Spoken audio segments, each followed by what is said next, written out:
Pablo, siervo de Jesucristo, llamado a ser apóstol, apartado para el evangelio de Dios, que él había prometido antes por sus profetas en las santas escrituras, acerca de su Hijo nuestro Señor Jesucristo, que era del linaje de David según la carne, que fue declarado Hijo de Dios con poder según el Espíritu de santidad por la resurrección de entre los muertos, y por quien recibimos la gracia y el apostolado para la obediencia a la fe en todas las naciones por amor de su nombre, entre las cuales estáis también vosotros llamados a ser de Jesucristo.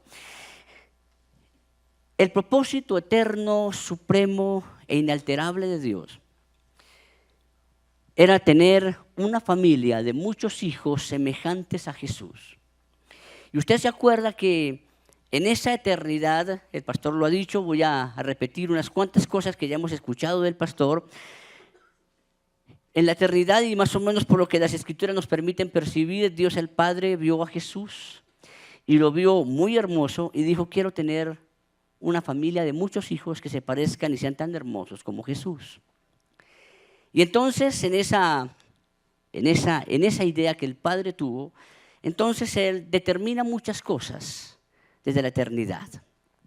Y en la eternidad, sabemos por el profeta Jeremías cuando dijo: Dios me amó con amor eterno. Y entonces hablamos del amor eterno de Dios. Y luego dice que nos bendijo a nosotros con toda bendición espiritual desde antes de la fundación del mundo. Entonces, el amor eterno, la bendición eterna. Y luego entonces habla del propósito eterno. Dios diseñó que andáramos en su propósito motivados por amor y nos bendijo para que pudiéramos cumplir con ese propósito. Y aquí quiero hacer un paréntesis aquí. La bendición eterna, para poder cumplir el propósito eterno, motivados por amor, debe ser algo que se encarna en el corazón de los padres, y voy a hablar muy puntualmente en este paréntesis a los hombres. Y les voy a explicar por qué. Porque todos los hijos necesitamos una palabra de bendición motivada por amor que nos lleve a llevar a cabo el propósito por el cual Dios nos creó. No podemos olvidar que si Dios nos bendijo eternamente motivado por amor, Dios nos dio un propósito. Muchos hijos no han cumplido o no han podido cumplir su propósito porque ha faltado la bendición de papá. Cierro el paréntesis. Además del amor, del propósito y de la bendición eterna, Dios sabía. Dios no nos diseñó para caer, no nos diseñó para pecar, pero sabía que eso iba a pasar. Y entonces, desde antes de la fundación del mundo, preparó a Jesús como un cordero inmolado. Y por eso podemos hablar de la redención eterna. ¿Me ayuda? Amor eterno, bendición eterna, propósito eterno, redención eterna. Y antes de la eternidad, Dios el Padre sabía que el hombre iba a quedar con la inclinación al mal. Él lo sabía. ¿Se acuerda de Génesis capítulo 6? La intención del hombre continuamente es hacia el mal. Y él sabía que aunque iba a hacer pactos como lo hizo con Adán, como lo hizo con Noé, como lo hizo con el pueblo, con Moisés, con David, con Abraham, siempre la inclinación era a violar el pacto. Y eternamente, entonces el Padre en su sangre hace un pacto eterno. Para que usted y yo, a pesar de nuestra condición de fragilidad, nunca nos saliéramos del pacto. 5 cosas en la eternidad. ¿Lo recordamos? Amor, bendición, propósito, redención y pacto eterno. Muy bien. Y entonces Dios diseñó eso en la eternidad, queriendo tener una familia de muchos hijos que fueran semejantes a Jesús. Y entonces llegó el momento cumbre y creó Dios al hombre a su imagen y semejanza. Y ahí comienza la extensión de eso que Dios soñó en la eternidad. Pero no duró mucho tiempo y Génesis capítulo 3 nos muestra la caída. Pero antes, en el momento de la creación, Génesis 1:28, después de que Dios los crea a su imagen y semejanza, al hombre y la mujer, dice, y los bendijo. Y cuando los bendice les da el propósito: fructificad, multiplicad, llenad la tierra, sojuzgadla. Lo que pasa en la eternidad, Dios lo aterriza en el tiempo. Por eso usted y yo tenemos que vivir en el tiempo a la luz, no de lo temporal, a la luz de lo eterno. ¿Se acuerda que el apóstol Pablo decía, no miren las cosas terrenales porque esas son temporales, esas pasan, dedíquense a mirar las cosas de arriba, la eternidad? Vivimos a la luz de lo eterno, no a la luz de lo temporal. Usted ya lo sabe, Salomón escribió, todo tiene su tiempo. Y resumiéndolo es, todo comienza y todo pasa. Usted ya sabe, un día hay tiempo para todo, no hay tiempo para llorar, hay tiempo para reír, hay tiempo para trabajar, hay tiempo para descansar, hay tiempo para todo. Pero todo llega y todo pasa. La iglesia de Jesús, que está consciente del propósito eterno, supremo, inalterable de Dios, no descansa en lo temporal, siempre mira lo eterno. Y entonces viene la caída. Y la caída hace un daño, como hemos visto en el gráfico que el pastor nos ha puesto, hizo un daño terrible. Cuando uno lee en palabras de Jesús, cuando lo cuestionaban para decirle a Jesús o a los discípulos, mire, ¿por qué su maestro se sienta a comer con pecadores, ¿no? Y entonces Jesús escuchaba la conversación y decía, mire, es que yo no he venido por los que están sanos, sino he venido por los que están enfermos. Y él decía, es que el Hijo del Hombre vino a buscar y a salvar lo que se había perdido. La gran pregunta es, ¿cuánto se perdió en la caída? ¿Se perdió un poquito? ¿Cuánto se perdió? Todo. Todo se perdió con la caída. Todo fue afectado por la caída. Entonces, cuando tú entiendes eso, la redención eterna cobra un valor muchísimo más grande. Porque es que no se salvó, no se perdieron unas cuantas cositas. Fue todo el diseño de Dios, se perdió con la caída. Pero Dios, en su amor, en su misericordia, ha previsto y provisto algo mejor para nosotros. Ahora, ¿dónde quiero hacer el énfasis esta mañana? Y quiero que con la ayuda del Señor sigamos hablando de la tercera persona maravillosa de la Trinidad, el Espíritu Santo. Y quiero que hablemos del Espíritu Santo en varias direcciones, pero quiero empezar para hablar de la necesidad que tenemos de entender algo y que está en el versículo 4 de nuestro texto de Romanos capítulo 1. Está hablando de Jesús, que fue declarado Hijo de Dios con poder según el Espíritu de Santidad por la resurrección de entre los muertos. Y necesito que usted y yo podamos recordar en la vida de Jesús, en la experiencia de Jesús. Jesús va a bautizarse y cuando sube del agua, ¿se acuerdan qué pasó? Vino el Espíritu Santo en forma de paloma, se posó sobre él. Pero lleno del Espíritu Santo, ¿qué pasa? ¿Se acuerdan? Fue llevado por él al desierto para ser tentado y después de 40 días en los que no comió nada, viene la tentación, soporta la tentación. ¿Y cómo sube después? Con el poder del Espíritu Santo. Entonces son dos cosas. Una cosa es ser lleno y otra cosa es vivir en el poder del Espíritu Santo. Ahora, Jesús murió. Acuérdense que Jesús le dice, Padre, en tus manos encomiendo mi espíritu. Jesús muere. El rey David en el Salmo 16 expresa un poco el tema en lo que se llama el Salmo de la Resurrección, y hablando de Jesús, él dice, me mostrarás la senda de la vida, en tu presencia y plenitud de gozo, delicias a tu diestra para siempre. Y está diciendo, porque no permitirás que tu santo vea corrupción. Está hablando proféticamente de lo que iba a ser la resurrección de Jesús. Y entonces mire lo que nos dice el versículo 4. Él fue declarado Hijo de Dios con poder, no que no fuera Hijo de Dios antes, pero fue declarado Hijo de Dios con poder ¿a partir de cuándo? De la expresión de la resurrección por el Espíritu de Santidad. Fue declarado Hijo de Dios con poder por la resurrección.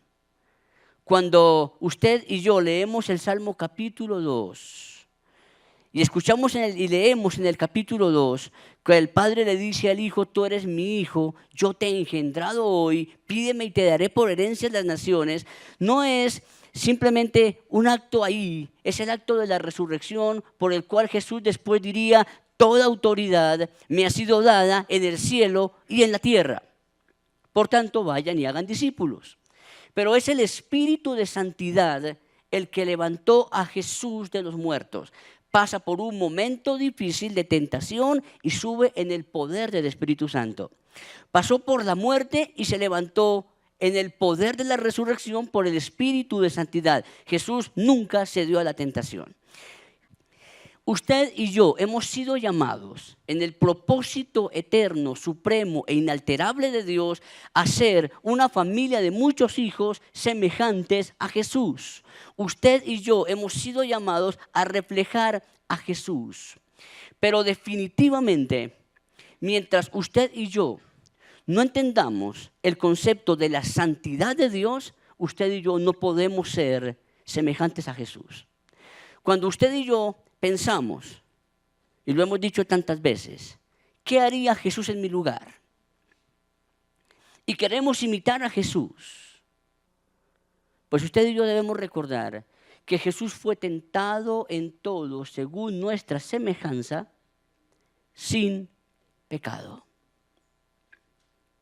No estoy hablando entonces aquí de una perfección total o algo así por el estilo de ser inmaculados, porque eso es solamente nuestro Señor. Pero en la medida de nuestra perspectiva, de nuestra condición, de nuestra fragilidad, tenemos que ir apuntando siempre a vivir en santidad para Dios. Y es una santidad que surge necesariamente de la expresión de la obediencia. Voy a decir dos cosas, una en el Antiguo Testamento y otra en el Nuevo, que tiene que ver con el Espíritu Santo. Y quiero decirlo para que podamos entender la necesidad que tenemos de vivir en santidad. Y que podemos aquí, y voy a decirlo con respeto, aquí podemos cantar, no digo nada contra las canciones, estoy totalmente de acuerdo, hago el paréntesis, pero usted puede cantar permanentemente, Espíritu Santo ven, te necesito, te deseo, y lo desea y lo desea y lo anhela, y su estilo de vida no será una vida que invite a la presencia del Espíritu Santo. Usted y yo necesitamos vivir en la presencia del Espíritu de santidad, porque si no, no va a pasar nada. Entonces, en esa perspectiva, quiero contarle una historia que usted la sabe bien, con sus consecuencias bien difíciles. Le quiero mostrar una historia no parecida, pero que tiene las mismas consecuencias en el Nuevo Testamento para invitarle a que reflexionemos en el espíritu de santidad. En el Antiguo Testamento, llegó el momento de la conquista de la tierra prometida. Y Dios le dice a Josué, mira, ustedes van a tomar Jericó, pero Jericó va a ser la primicia de Dios en la conquista de la tierra. De Jericó no van a tomar absolutamente nada. Van a destruir la ciudad completamente. Van a dar la vuelta a la ciudad y ya conocen ustedes la historia, pero el tema que quiero tocar es el momento en el que en el capítulo 6 y capítulo 7 viene la conquista de Jericó. Y en el capítulo 7 van a seguir la conquista. Y vienen derrotados de sus enemigos. Y entonces es una situación bien compleja. Josué va a orar a Dios y le dice, Señor, ¿por qué no? Casi que Josué repite la misma historia del pueblo en el desierto, ¿no? Señor, ¿por qué nos trajiste a morir aquí? Josué le dice, Señor, ¿por qué nos trajiste aquí? Señor, hemos debido quedarnos mejor del otro lado del Jordán para no venir a morir aquí. Josué le está repitiendo prácticamente lo mismo. Y Dios vuelve a decirle lo mismo que le dijo a Moisés, ¿por qué clamas a mí? Revisa cómo está la historia del pueblo antes de clamar a mí con esa clase de desespero. Y entonces, mira, hay pecado en el pueblo. ¿Cómo así, Señor? ¿Qué pasó? Y entonces, mira, escoge las tribus, y de las tribus, la tribu de Judá, y Dios le empieza a dar la indicación. Hasta que llegaron finalmente, donde un hombre llamado Acán. Y este hombre llamado Acán es un hombre al que Josué lo llama, y me llama profundamente la atención por la forma en que Josué lo llama. Te puede leer el relato. Porque usted y yo normalmente asociamos alabanza y adoración con canciones, que exaltan el nombre de Dios, y eso es lo que de alguna forma nos hemos acostumbrado, pero Josué le dice a Acán, ven hijo, dale gloria a Dios y dale alabanza y dime qué fue lo que hiciste. Interesante, ¿no? Dale gloria a Dios y dale alabanza y cuéntame qué fue lo que tú hiciste. Y no es simplemente como, a ver, ¿qué fue lo que pasó? No, me vas a contar en detalle lo que pasó. Eso es darle gloria a Dios y darle alabanza. Eso tiene que ver con el espíritu de santidad que tiene que estar en medio de la iglesia del Señor. Entonces, Acán dice, mira, cuando estábamos en todo el tema de la conquista, yo vi un manto babilónico, yo codicié unos lingotes de oro, yo tomé unas cuantas cosas y ahora están enterradas en mi tienda. Yo tomé, yo codicié, yo lo llevé y está allá. Interesante, ¿no? Dime, dándole gloria a Dios y dándole alabanza, lo que has hecho. Es tan necesario que por el Espíritu de Santidad que levantó a Jesús de los muertos, su vida y la mía sea levantada, pero cuando hay santidad. Usted y yo necesitamos darle gloria a Dios y darle alabanza y decir, Señor, yo pequé. Eso era lo que hacía de David un hombre conforme al corazón de Dios. No que fuera perfecto, pero David dijo, mi pecado te declaré. No encubrí mi iniquidad. David nunca dijo, Señor, es que Betsabé, la culpa es de Betsabé. Él dijo, yo, contra ti he pecado. He hecho lo malo delante de tus ojos. Y es que el malo soy yo porque tú tienes que ser reconocido justo. Parte de la santidad es darle a Dios la gloria y reconocer la condición nuestra. Eso es parte del espíritu de santidad. Y entonces, llega el momento en que, ¿qué pensaría uno? Bueno, ya pidió perdón, ya se arrepintió, ¿qué va a pasar, no? Bueno, pues le quiero contar que en ese momento sacaron a Acán y fue apedreado. Él y su familia. ¡Wow! Y confesó y le dio gloria a Dios, le dio alabanza. Pero ¿cuál fue la consecuencia?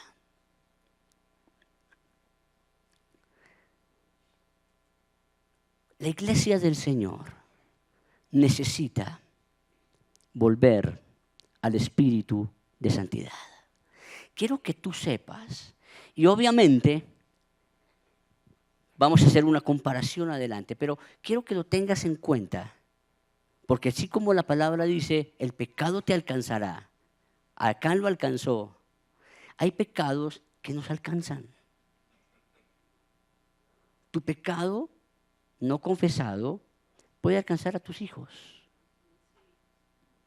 Es palabra de Dios.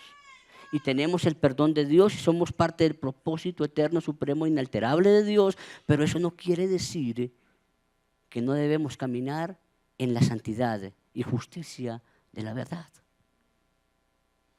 Acán murió. Alguien podría decir, bueno, pero eso es algo del Antiguo Testamento.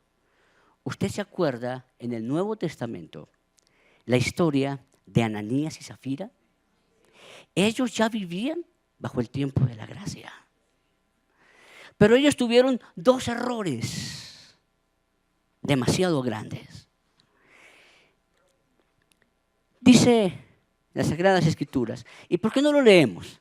Mejor, para que ustedes se den cuenta que yo no estoy aquí inventándome nada. Libro de los Hechos. Libro de los Hechos, el capítulo 5. Hechos, capítulo 5. Dice lo siguiente, pero cierto hombre llamado Ananías, con Zafira su mujer, vendió una heredad y sustrajo del precio, sabiéndolo también su mujer, y trayendo solo una parte, la puso a los pies de los apóstoles. Y dijo Pedro, Ananías, ¿por qué llenó Satanás tu corazón para que mintieses al Espíritu Santo y sustrajeses del precio de la heredad? Reteniéndola no se te quedaba a ti y vendida no estaba en tu poder. ¿Por qué pusiste esto en tu corazón? No has mentido a los hombres, sino a Dios. Al oír Ananías estas palabras, cayó y expiró. Y vino un gran temor sobre todos los que lo oyeron. Y levantándose los jóvenes lo envolvieron y sacándolo lo sepultaron.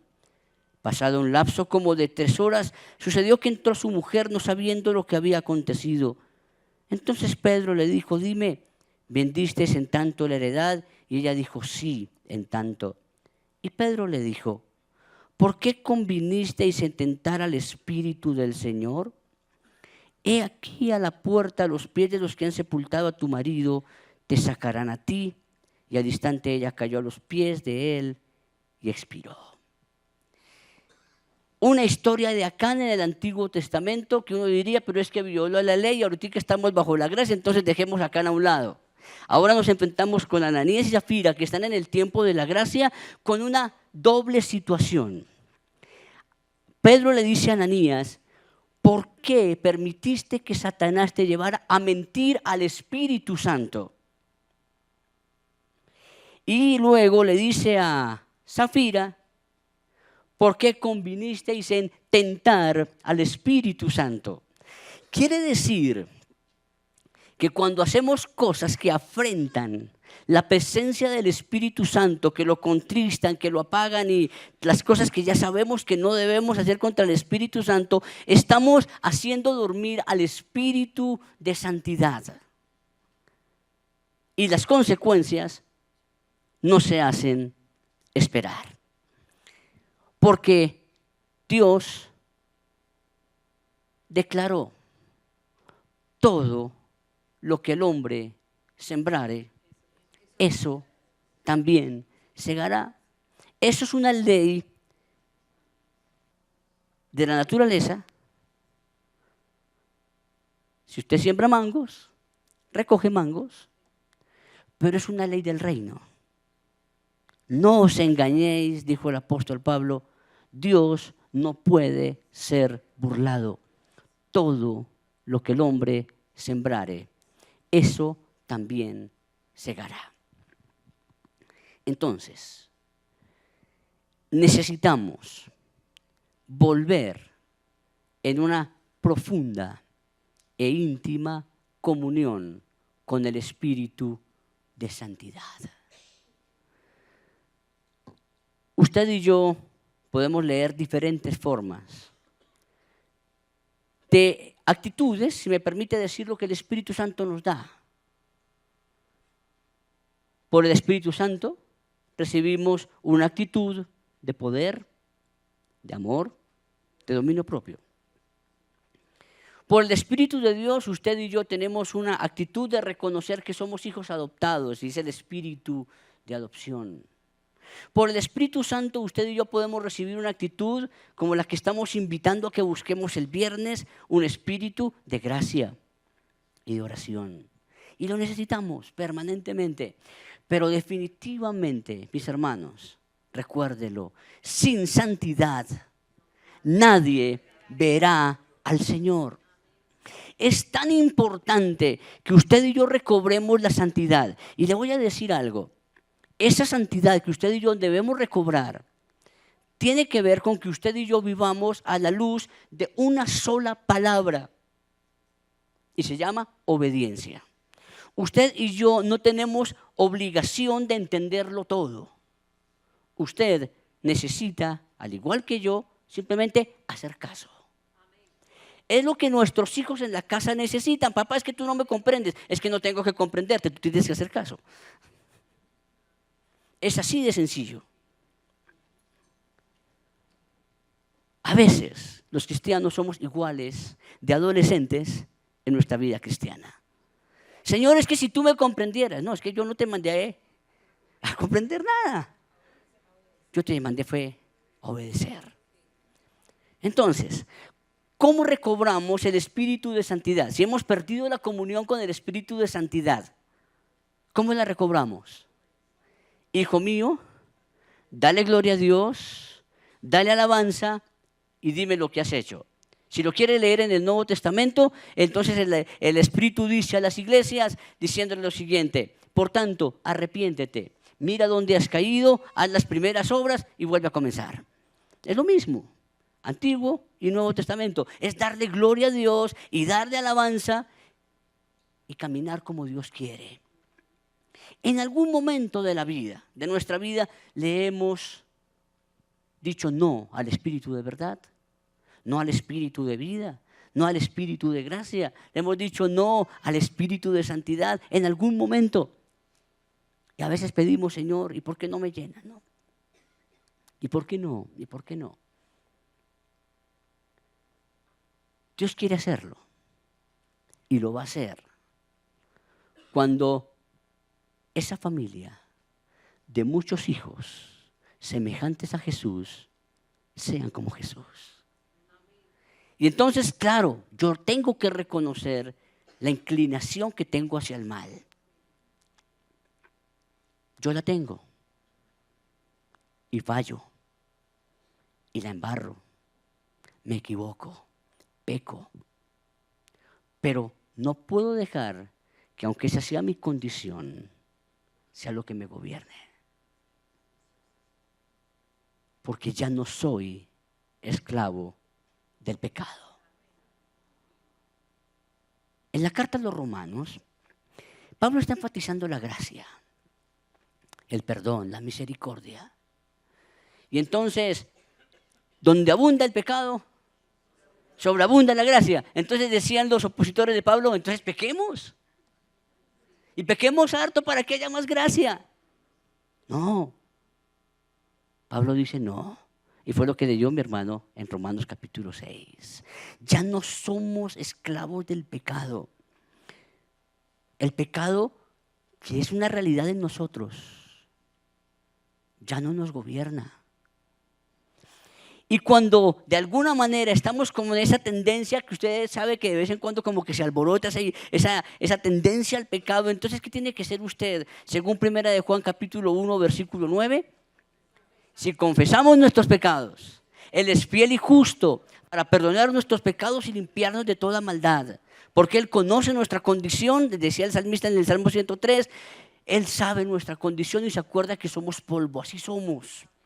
Así somos y es real. Y sabe una cosa, usted y yo aprendimos hace un tiempo relativamente cercano de nuestro pastor cuando estudiamos el Sermón del Monte. Él nos enseñó la primera bienaventuranza. ¿Usted se acuerda qué dijo, qué nos enseñó el pastor? Bienaventurados los pobres en espíritu. ¿Y qué era un pobre en espíritu? Alguien que reconoce permanentemente su necesidad espiritual. El gran problema con el espíritu de santidad es dormirlo de tal manera que de alguna forma, aunque sabemos que estamos haciendo mal, como que ya ni nos damos cuenta. Entonces tenemos que alimentar al espíritu de santidad porque finalmente, recuerde, Él es el que convence de pecado, de justicia y de juicio. Si Él en algún momento dado no lo hace, es porque está ahí, porque no se va, pero está dormido, está contristado, está apagado. Y el Señor en este tiempo, al pensar en los dones espirituales, como los estamos estudiando, a Él no le interesan tanto los dones. Hay que desarrollar los dones y ponerlos al servicio del cuerpo para la gloria del Señor. Pero ¿cuántas personas tienen dones y no tienen carácter? ¿Cuántas personas tienen muchos dones y habilidades, pero que, como usted lo sabe, escucha uno que recitan Biblia, pero de la manera más impresionante, ¿no? Pero tienen unos comportamientos que uno dice, Dios mío, si todo eso que sabe le bajara un poquito al corazón, ¿cómo sería diferente? ¿Sabe por qué? Porque dejó dormir o lo durmió el espíritu de santidad. Por eso no se viven vidas de resucitadas. Jesús fue resucitado por el espíritu de santidad. Y por su santidad fue que el Padre, como dije en el Salmo 16, no permitió que Jesús viera corrupción. No lo dejó ahí, lo resucitó. Imitar a Jesús tiene que ver con eso. Él dijo, sean santos, como yo soy santo. Hermanos, hay muchas formas de enfocar el tema de la santidad. Pero le quiero decir algo, como una orientación, para que usted entienda el llamado de Dios. Dios a usted y a mí nunca nos dijo sean eternos, porque Él nunca nos va a pedir algo que no podamos ser. Él sabe que un día nacemos, un día morimos y se acabó. Entonces no nos dijo sean eternos, pero sí nos dijo sean santos. ¿Y cuál era la medida de la santidad que debemos tener? Sean santos ¿cómo? Como yo soy santo. ¿Se puede? Claro que se puede. Si usted y yo hablamos de perfección, ¿se puede ser perfecto o no se puede ser perfecto? Sí se puede ser perfecto. Jesús dijo, sean ustedes perfectos como su Padre Celestial es perfecto. Y entonces un momentico, ¿cuál es el concepto de perfección? Y entonces Jesús ilustra de una manera bien interesante. Jesús casi que nos lleva a una pregunta. Entonces vamos a hacer la pregunta, ¿de quién es el sol? Es de Dios. ¿De quién es la lluvia? De Dios. Pero resulta que si usted, espero que no, pero si usted sale a mediodía de aquí y se encuentra con el aguacero y se moja, ¿de quién es la lluvia? Es de Dios, ¿no es cierto? Y se mojó el cristiano, se mojó el creyente y se mojó el discípulo igualito, ¿cierto? Y se mojó el que no conoce a Dios también. La misma lluvia que es de Dios mojó al más bueno y al más malo. ¿Sabe por qué? ¿Qué es lo que estaba diciendo Jesús con esa explicación? Es que en la ley del Padre Celestial hay una ley que se llama imparcialidad. Él hace salir su sol sobre buenos y sobre malos. Y la lluvia que moja a buenos también moja a los malos. Y el Dios de la lluvia y el Dios del sol es el que te dice, mira, yo quiero que tú seas perfecto como tu Padre Celestial es perfecto. Entonces, ¿cómo expresas tú la santidad? ¿Sabes cómo? Cuando tú amas a todos por igual. Cuando tú no tienes preferencia por nadie. Eso es santidad. Pero cuando tú discriminas a uno o a otro por cualquier circunstancia, ahí empiezas a decirle al Espíritu de Santidad, quédate callado, yo lo hago. ¿Cómo se expresa la santidad? Ya dije, imparcialidad. Siendo como el Padre Celestial es. Pero ¿qué más aprendemos de la santidad de Dios? Y en este llamado que tenemos del propósito eterno, supremo, inalterable de Dios, es interesante que todos los atributos de Dios, de su naturaleza, se expresan, ¿sabe cómo? Porque Él comienza diciendo, santo. Miren, Isaías recibió el llamado de Dios, Isaías capítulo 6. Isaías está ahí. Él está triste porque el profeta Usías ha muerto, el rey Usías ha muerto, y él era como muy consentido del rey Usías, era muy cercano, y entonces dice en el año que murió el rey Usías, y Isaías está triste llorando, y dice, vi yo al Señor, sentado sobre un monte alto y sublime, y sus faldas llenaban el templo, y los serafines daban voces diciendo, ¿qué decían? ¿Se acuerda? Santo, santo, santo. Toda la vida, los atributos de Dios, como su amor. ¿De dónde Dios expresa su amor en la forma que lo hace? Lo hace porque es santo. Nadie puede amar como Dios ama si no vive la experiencia de la santidad de Dios. Por eso a usted y a mí nos cuesta tanto trabajo amar. ¿Sabe por qué Dios es perdonador? Porque es santo. Y en su santidad tiene la capacidad de perdonar como usted y yo no lo tenemos. ¿Sabe por qué? Porque no somos santos como Él. Entonces, cada atributo que usted conozca de Dios, recuerde, Dios es así, porque es santo. Entonces, ¿por qué Dios actúa con esa justicia? Porque es santo.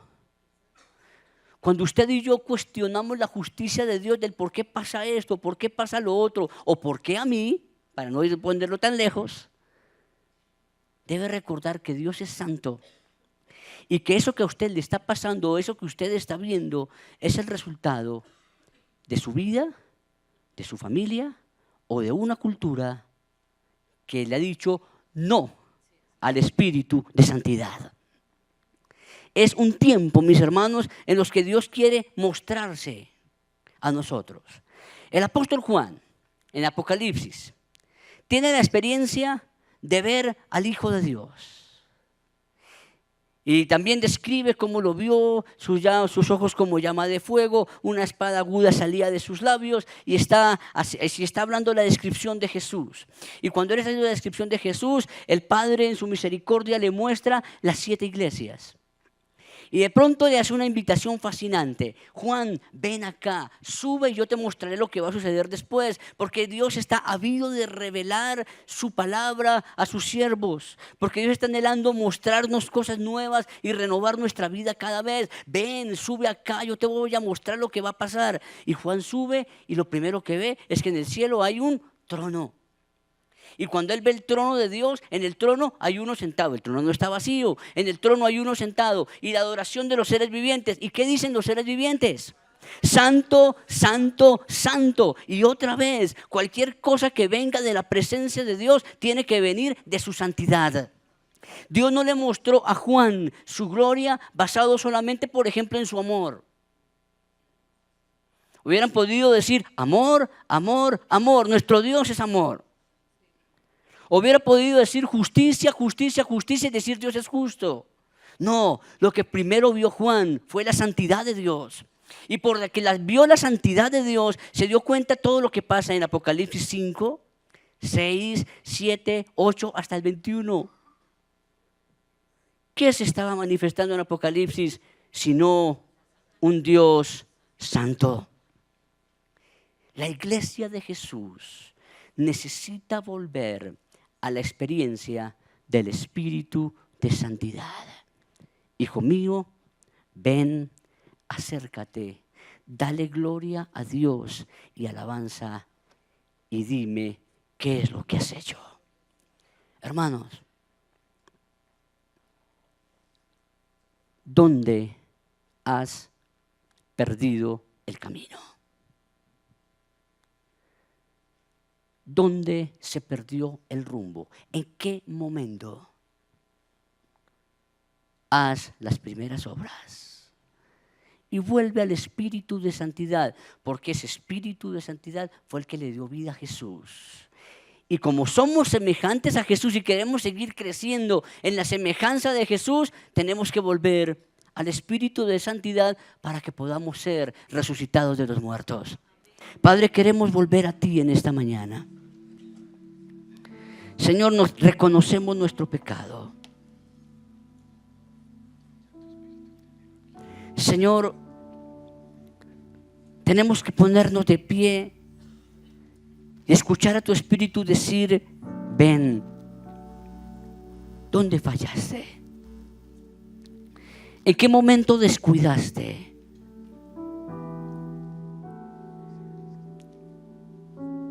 Déjame decirte que no siempre es un acto y ya. A veces es un proceso que comienza por cosas tan simples.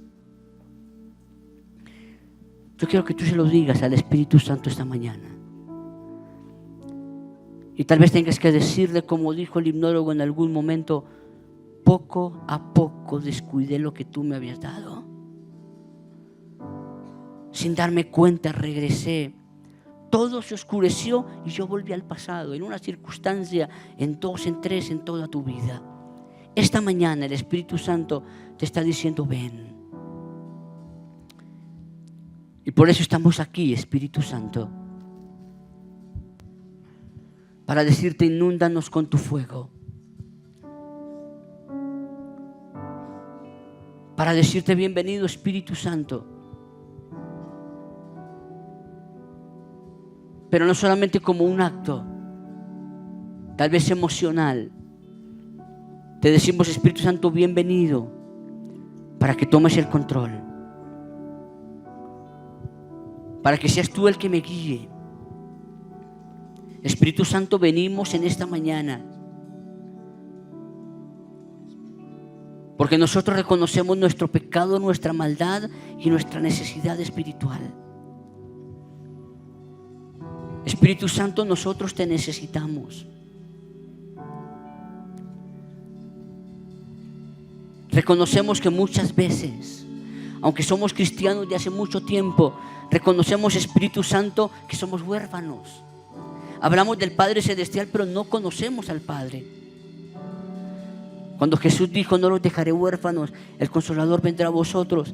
Señor, permítenos en esta mañana, por esa presencia maravillosa del Espíritu de Santidad, volver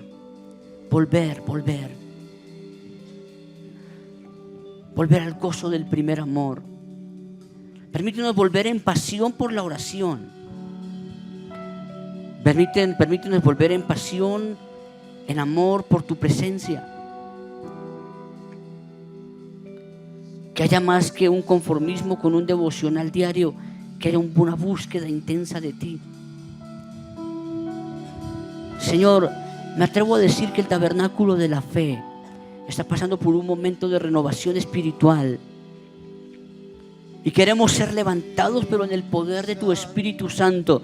Por eso, Señor, oramos para que el Espíritu de santidad que levantó a Jesús de los muertos sea el que nos levanta a nosotros en esta mañana, en el nombre de Jesús. Y no permita, Señor, que nos quedemos callados. Señor, donde haya que ir a pedir perdón, ayúdanos a ir. Señor, en esas relaciones que están rotas, el Espíritu de santidad no puede obrar donde no hay relaciones sanas.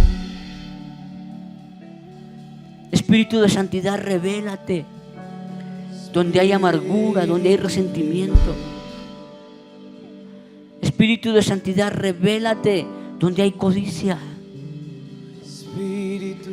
Espíritu Santo, revélate donde hay cualquier forma de maldad en la vida de tu iglesia. Y transfórmanos y guíanos a ti.